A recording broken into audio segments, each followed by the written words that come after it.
हामीहरू कति पहिला यति सानो कुरा पनि थाहा छैन कि हामीहरू सामान्य रुवा खोकी लाग्दा पनि मेडिकल धाउने गर्छौँ। हजुरहरूले यो सानो औषधि थाहा पाउनु भयो भने हजुरहरूले रुवा खोकी लाग्दा चाहिँ मेडिकल चाहिँ धाउनु पर्दैन। म हजुरहरूलाई चाहिँ त्यो औषधि देखाउन लागिरहेको छु। यो चाहिँ गाउँघरतिर चाहिँ एकदमै प्रशस्त रूपमा पाइन्छ होइन, तर बजार एरियातर्फ चाहिँ अलिक पाइँदैन। यो चाहिँ ल यहाँ देख्न सक्नुहुन्छ है, यहाँ यो पुरै उम्रेको छ। अब यो चाहिँ यसको नाम चाहिँ गाइज घोलटाप्रे हो होइन।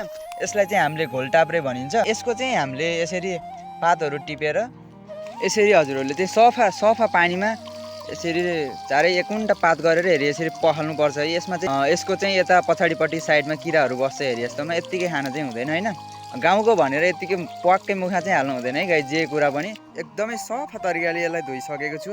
अब यहाँ चाहिँ कुनै पनि किराहरू केही पनि छैन, एकदमै फ्रेस भएको छ। यो घोलटाप्रेको चाहिँ धेरै नै विशेषताहरू रहेको छ। अब यसको विशेषताहरू त अझै अरू पनि होला, मलाई थाहा नभएको पनि हुनसक्छ होइन। मैले थाहा भएको भनेको चाहिँ यसले चाहिँ हजुरहरूको स्मरण शक्ति पनि एकदमै बढाउँछ है।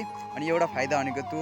अर्को फाइदा भनेको हजुरहरूलाई सामान्य रुवा खोकी लागेको हुन्छ, कहिलेकाहीँ घाँटी खसखस भएको नि हुन्छ नि, त्यो बेला एकदमै पर्फेक्ट हो कि हजुरहरूको लागि है। अनि हजुरहरूले अब यसको चाहिँ अब यत्तिकै मुन्टा यसरी चबाउन सकियो, तर यसको टेस्ट भनेको चाहिँ एकदमै तितो आउँछ गाइज, एकदमै तितो हुन्छ। औषधि भनेको कहिले पनि मिठो हुँदैन होइन। जिब्रोलाई तितो भए पनि स्वास्थ्यलाई चाहिँ एकदमै राम्रो गराउँछ।